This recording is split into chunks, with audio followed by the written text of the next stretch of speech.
İkinci Salnamələr 13-cü fəsil. Yahuda padşahı Aviya. Yarovamın padşahlığının 18-ci ilində Aviya Yahuda üzərində padşah oldu. O, Yerusəlimdə 3 il padşahlıq elədi. Anasının adı Giveyalı Uriyelin qızı Maaka idi. Aviya ilə Yarovamın arasında müharibə gedirdi. Aviya 400 min seçmə igid döyüşçüdən ibarət olan bir ordu ilə hərbə girişdi. Yarovamsa 800 min seçmə igid döyüşçünü ona qarşı döyüş üçün düzdü. Aviya Efraimin dağlıq bölgəsində olan Semarayim dağına qalxıb dedi: Ey Yarovam və bütün İsraililər, məni dinləyin. Bilmirsiniz ki, İsrailin Allahı Rəbb İsrail üzərində padşahlığı əbədi olaraq Davuda və onun oğullarına verib. Bunu duzla əhd eləyib.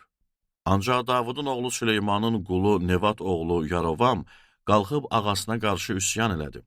Onun ətrafına boş və yaramaz adamlar yığılıb, Süleyman oğlu Rexavama qarşı çıxdılar. Rexavam gənc və zəif iradəli olduğu üçün onlara qarşı dura bilmədi. İndi siz Davud oğullarının əlində olan Rəbbin padşahlığına qarşı durmağı düşünürsünüz və siz böyük bir kütləsiz. Yarovamın Allahlar deyə sizə düzəltdiyi qızıl danalar da aranızdadır. Amma Harun nəslindən olan Rəbbin kahinlərini və Levliləri qovmadınızmı? Başqa ölkələrin xalqlarının qaydasına görə özünüzə kahinlər qoymadınızmı? Buğa və 7 qoçla təqdis olunmaq üçün gələn hər kəs yalançı Allahların kahini ola bilər.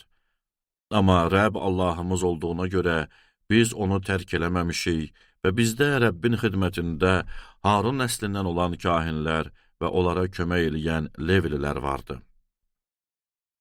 Onlar hər səhər axşam Rəbbə yandırma qurbanları və xoş ətirli buxur yandırar, təmiz masa üzərində çörək təqdimi verər və hər axşam qızıl çıraqdan da çıraqları yandırar.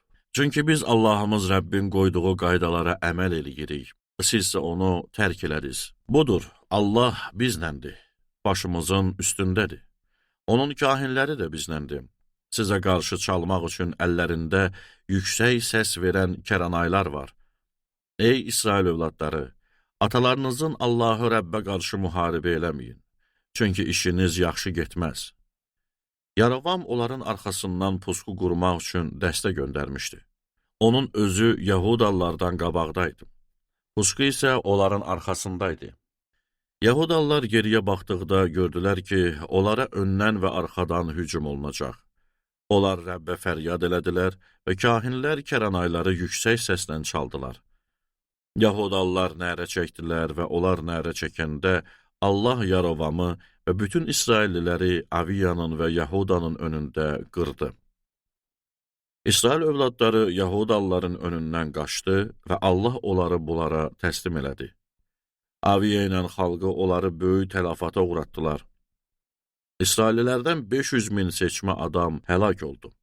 Beləcə o vaxt İsrail övladları sakitləşdilər. Yahudalılarsa atalarının Allah'a Rəbbə güvəndikləri üçün üstün gəldilər.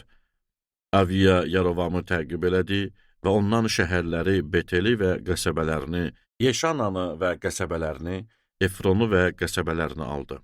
Aviyanın dövründə Yarovam bir daha güclü olmadı. Rəbb onu vurdu və o öldü. Ancaq Aviya daha da gücləndi. O 14 arvad aldı, 22 oğul və 16 qız atası oldu. Aviyanın qalan işləri, əməlləri və sözləri Peyğəmbər İddonun təlimində yazılıb.